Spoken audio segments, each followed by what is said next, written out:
Welcome to the ESI Africa podcast, brought to you by your trusted power and energy multimedia journal. You can download this and all other episodes on esi-africa.com/podcasts. Let's get into today's conversation. The South African Nuclear Energy Corporation, Necsa, has recorded progress in the past 4 financial years with the successful implementation of the turnaround strategy that was approved by the board in 2021. I'm Nicolette Pombo-van Zyl, and joining me to discuss this and other nuclear-related questions is Loyiso Tyabashe, the Group CEO of Necsa. He is a professional engineer with over 20 years technical and leadership experience in the nuclear industry and was appointed to his current role in January 2021. Loyiso, welcome to the ESI Africa podcast studio. Thank you very much, Nicolette. It's certainly a pleasure to be here. Let's get straight into the conversation. So, as I said, Necsa reported a net profit after tax of 125.2 million rand for the current financial year, 2024 to 2025. So how does this compare with previous financial years, and what were the main drivers behind this year's net profit? Thank you very much. Indeed, Necsa has recorded a profit of 125 million rands. This comes from a base of last year, of the previous year, of 108 million rands. So we're seeing a positive trajectory in this figure posted. This is certainly based on the groundwork that has been done by the Necsa group of employees in terms of turning this organization around, as you have said, in line with the strategy that has been developed since 2021 and is in its final year of implementation this year. So the group achieved 93% of the shareholder compact targets. And which financial or operational targets were the most challenging in order to meet this? And I do have to ask, this turnaround strategy that came around at the same time that you then joined the organization. So you had a lot of input into that strategy. So let's talk about how that was then achieved and what were the challenges around that. Thank you, and quite correct in that we sat in a position whereby we had a board appointed in 2020 and I was appointed in 21, and we started working on this strategy, which I was set on course by the board to say, let's return Necsa to its profitable level and also improve its reputational stature. And work on that strategy. It was approved by the board, and I fully own it as an implementer, because as approved by the board, then I become the hands and the legs for implementing it. It has been a really interesting journey, I must say that, because we come from a low base of achievement in the prior years before the strategy of about 50% of achieving the shareholder promises that we have made, to now that we have achieved 93% for 2 years in a row, which shows about the method of delivery that has been cemented by the entire group and the understanding of what it is that we must do to ensure that what we promise is what we deliver. It's not been necessarily an easy journey. There have been quite other challenges that we've faced, and I believe that the 2 most challenging aspects in delivering this strategy has been the geopolitical environment that changed post-2020, because there were various challenges, be it transport, be it fuel supply, be it many other things. We had to navigate the storms of the international geopolitical framework. The other one that has been much more at an operational level that has been a challenge and continues to be a challenge is the Pelchem performance. The Pelchem part of our business, which is the chemicals part based on fluorochems, is an area that has really struggled up to this point to become profitable. However, we've seen improvements in its losses from losses of about 60 million the other year to 42 million. In the year under review, we're talking about 29 million. So it's a positive trajectory, but it is not yet head above the water. I'm so glad that you mentioned the challenges post 2020, because that has been for any industry a move to make how do you now progress beyond that. So Yes. adding to the really good numbers that we are seeing here, Necsa also achieved a clean audit. What systems or governance reforms were key to reaching the milestone? Yeah, so the clean audit is one of the items that we say is one of the major successes of the strategy that we are finalizing implementation thereof.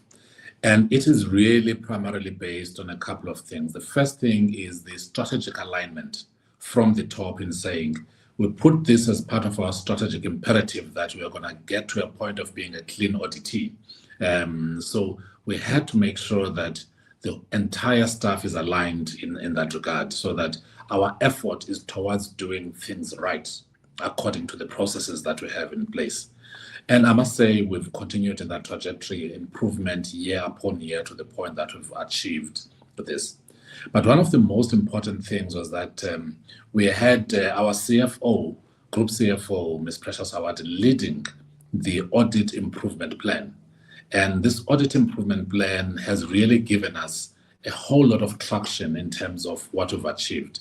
And I believe that those plans and what we do on a month-on-month basis, being consistent in monitoring it, finger on the pulse in terms of what we said we're going to do, has been very important for us.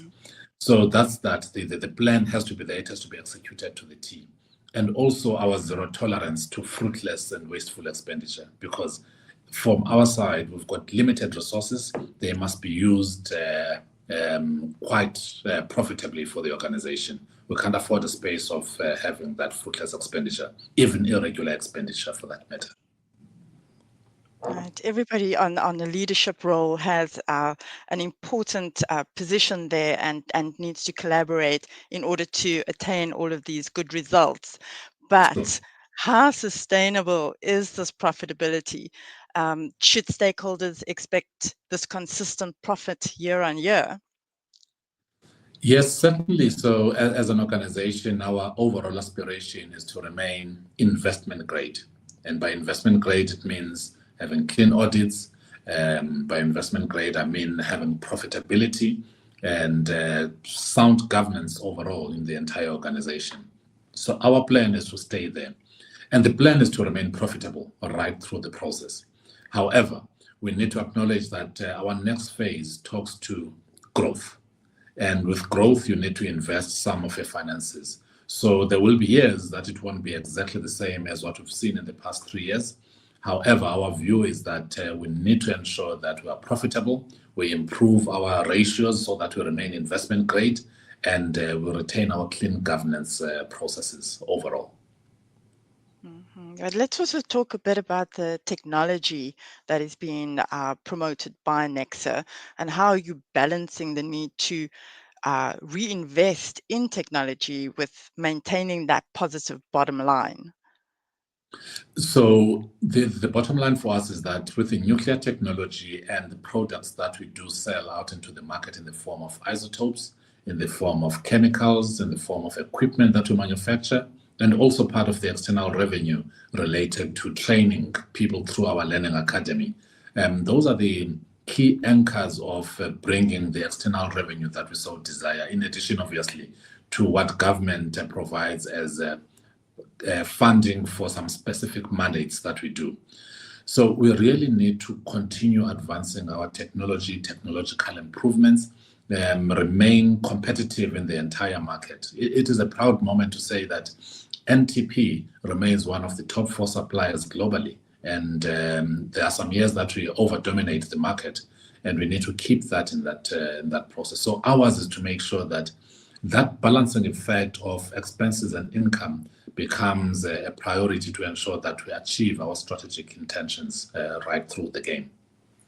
The mention of NTP, the radioisotopes delivered 118.3 million in profit, while Pelchek posted a loss of 29.7 million. So what's the financial roadmap then of bringing Pelchem back to profitability? Yeah, so all we are doing is to make sure that every part of our business remains profitable in its own right. So we've got the Necsa SOC profitable over the past 3 years. NTP has been profitable for a long while. Pelchem is on a trajectory of improving its losses. We're driving towards break even and then getting profitable. Our plan really is to ensure that we reprioritize two things primarily. One, it is the product range that we sell out in the market. We've realized that through our studies and business cases that there are products that are of low volume but high value in nature, which means on the beneficiation curve, you're quite there. So you're not selling raw materials or close to raw materials. You have high-end products. For example, products that are used in the electronics industry. That's going to be our next focus. We've seen that it has actually improved the state of Pelchem, and that's the direction we're going to be taking. So low volume, high value products, as well as diversification of markets. But given the volatility of the global isotope market, how is NTP managing financial risk and revenue diversification? In the very same vein that we need to look at products and markets all the time, monitor the movement. We've been in the isotope business for a long time, so we fully understand the dynamics and the shifts along it.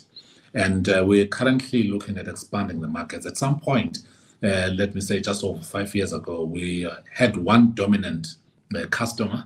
And I can say that 5 years down the line, we've got quite a diverse number of customers now. Also, about 6 years ago, we had one dominant product. And now I can say that we are having about 4 products that are aiming to balance the scale and ensure that both at a product level and at a country level or supplier level, customer level, we are diversified enough so that we are not overexposed with those only 2 items. I must state that the many products that we are focusing on, our biggest product has been molybdenum, but now we're looking at other products like iodine, lutetium, technetium, because we are fully aware that the isotope market remains open to more isotopes in the game, because there are many cancers that are being discovered and they require more isotopes. So we've got our finger on the pulse in terms of what is the biggest isotope that is currently required in the market. Yeah. And you've got various divisions within Necsa. So how much of your overall financial performance depends on NTP's profitability versus the parent company and other subsidiaries? Yeah. So Necsa owns NTP 100%. And by that, it means that we've established NTP to be our own revenue generation mechanism. So we are not apologetic that they must derive a lot of profit for us. Similar with Pelchem, we'll expect the same thing once Pelchem is back on track. And any other entity that we form, either as a subsidiary or as a division, we expect returns on investment because that is the fundamental architecture. So it's not a favor that they are doing Necsa. It is by design that they must bring profitability to Necsa.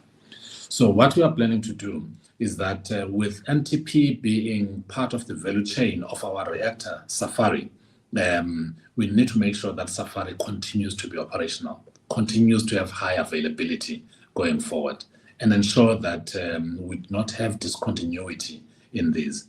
And that will ensure that both Necsa and NTP remain strong. And ours is also to make sure that each division, each subsidiary remains profitable in its own right, but the overall effect should be even a stronger balance sheet for the group. Mm-hmm.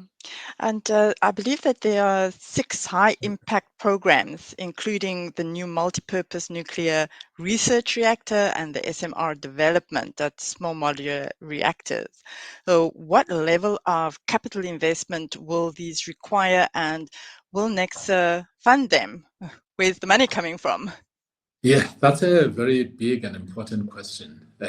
Indeed, we have the 6 high impact programs which are meant for growth. It is very crucial that when you look at these, we estimated that we would need an order of magnitude of 60 billion rands overall for all of these 6 high impact programs. However, these projects and programs are in various stages of development. Some more at feasibility, others still at pre-feasibility. So we'll fine-tune the amounts as we get to the bankable status of each and every one of those projects. Most importantly, how we're going to be funding these, clearly we can't fund them all from our balance sheet. So there's an element of those that will be funded on balance sheet. There is an element of them that will be funded through shareholder support, but we also understand that our shareholder is very restricted in terms of the fiscal situation in the country. Lastly, there is a third element which is very important, the public-private partnerships that we are going to be exploring. So that becomes very important that we balance the effect so that we remain financially healthy and sound going forward. Mm-hmm. And when you talk about public-private partnerships, what sort of time frame are you looking at? So these are going to be dependent on each project. There are projects that we foresee that could have a turnaround time to implementation of about 3 years. There are some that could be 7, 8 years or 9 years. So it's really project dependent. What I plan to do along the course of this financial year and the next financial year is to share with the public in terms of our plan for each of these big programs so that there's an understanding of the timelines that are related to each program going forward. Right. And just looking at your really positive financial results that you have now achieved, how do you ensure that the financial discipline continues while pursuing such capital-intensive growth initiatives?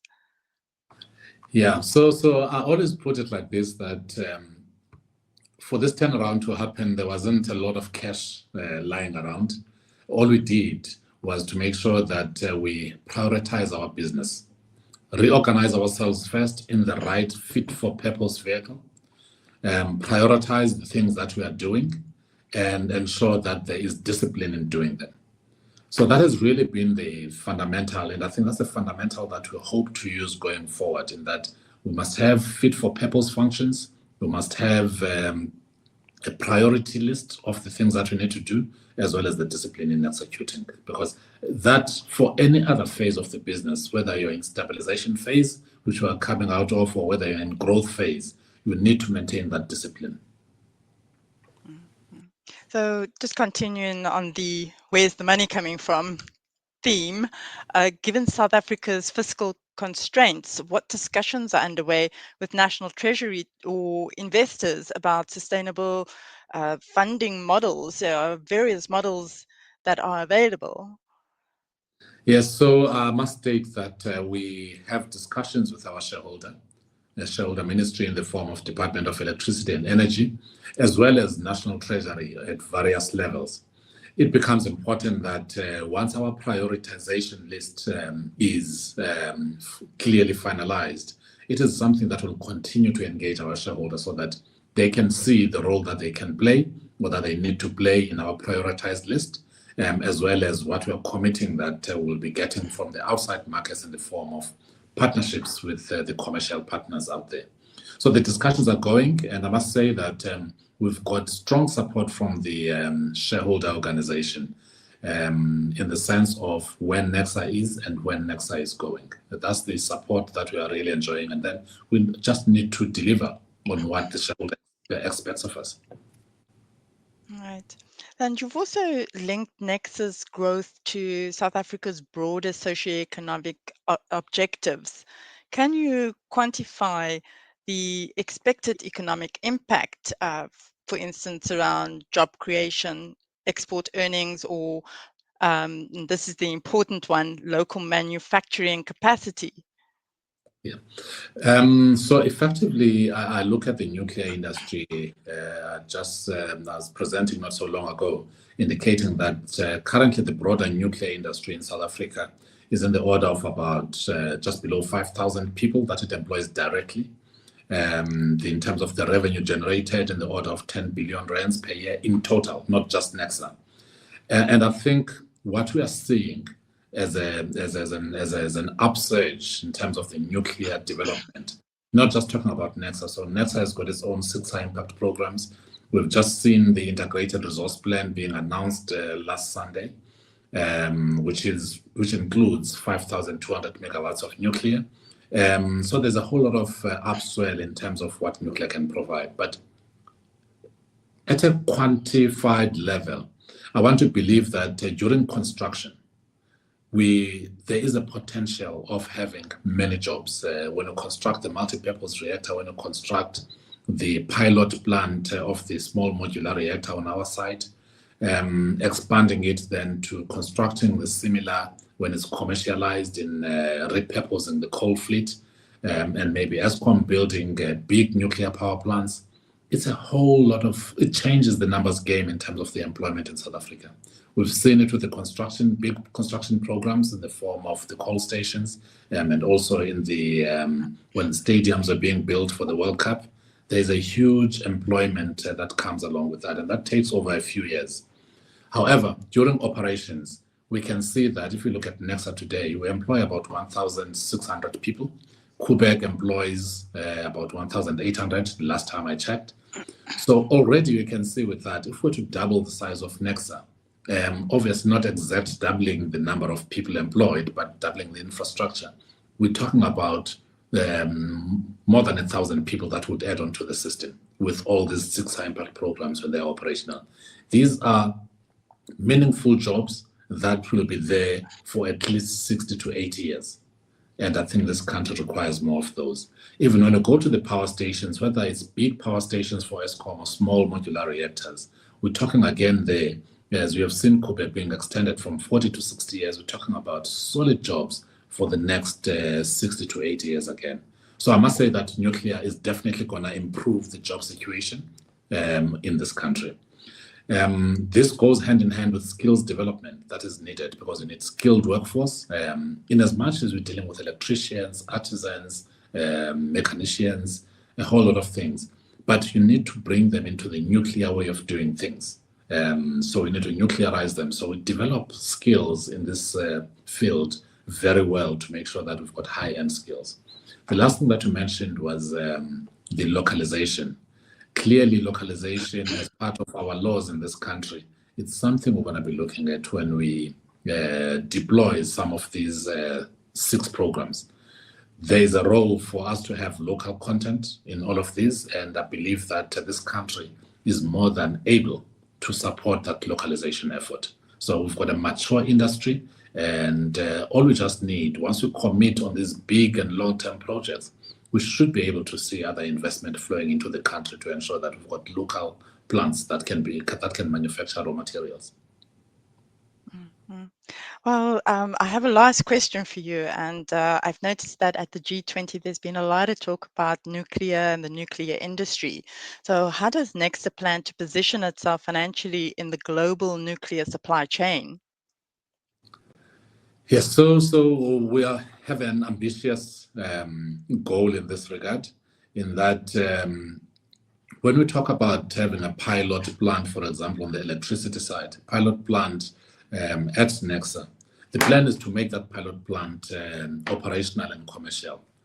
Overall goal is to be able to sell it within this country and beyond. So our ambition is to be a supplier of small modular reactors. And this is also embedded in the Nuclear Energy Act, that we can partner with potential suppliers and ensure that we become that preferred supplier of small modular reactors going forward. Be it small modular reactors for electricity, or small modular reactors for process heat, or even isotopes for that matter. So we want to be firmly in that game and becoming that supplier of choice.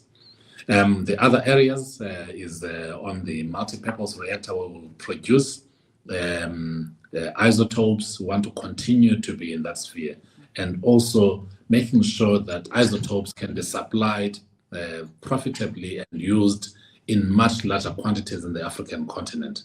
Because right now, because of infrastructure requirements, we're finding ourselves supplying mostly to the Americas, Europe, and Asia, mostly. We need to grow that industry within the African continent and the country at large. Right. I think a lot of people don't realize that nuclear is used in the medical field, and we have been one of the countries that have really progressed in that market. So thank you so much for sharing all of your information with me and answering all of my questions. Most welcome, and I look forward to future interactions, because I think it's important that we continue to share what nuclear is all about, as you've just said. Spread the word about its positive and important benefits for society. Thank you. And that brings us to the end of today's conversation with the Necsa Group CEO, Loyiso Tyabashe. Thank you so much for your time with us today. And thank you to our listeners and viewers. If you found today's episode valuable, please share it with your colleagues and join us again next time as we explore more of the innovations shaping the power, energy, and water sectors. Until then, I'm Nicolette Pombo-van Zyl, and this was ESI Africa Insights. You have been listening to an ESI Africa podcast. For the latest news, reports, and interviews on power, energy, and related industries, visit the ESI Africa website on esi-africa.com or follow us on social media. Until next time, thank you for tuning in.